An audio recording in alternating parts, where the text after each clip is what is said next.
Sunshine News Blast. Samantala, Bangsamoro Parliamentary Redistricting Act of 2025 pinadideklarang unconstitutional sa SC. Alamin natin ang detalye mula kay Kapar Margot Gonzalez.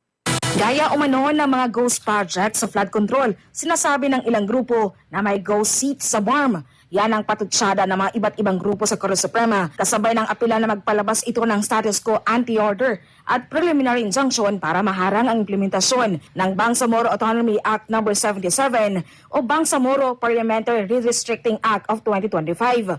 Ayon sa kanila, naipasa ang batas 44 na araw bago ang BARM parliamentary election sa Oktubre nang walang sapat na konsultasyon sa publiko. Labag daw ito sa karapatan ng mga mamamayan na bumoto para sa kanilang mga kinatawan sa 7 bagong parliamentary seats. Sa ilalim ng BARM Act 77, nasa Pangulo ang kapangyarihan na magtalaga ng mga uupo sa parlamento, isang hakbang natutol sa ilang miyembro ng Bangsamoro Transition Authority.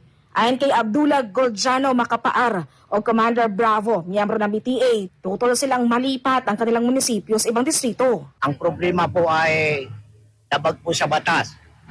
Ang ginagawa po nila doon sa amin sa area po ng Mindanao doon sa Lanao del Sur.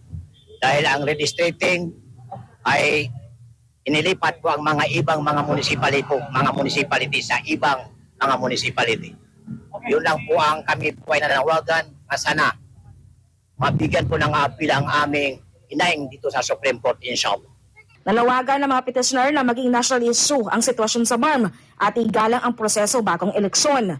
Ipinapahayag nila na ang petisyon ay inihain laban sa COMELEC at Bangsamoro Transition Authority at inihiling nila sa Korte Suprema na agad aksyonan ng kanilang kaso. Para sa Diyos at Pilipinas, Kumahal Margot Gonzalez, SMNI News.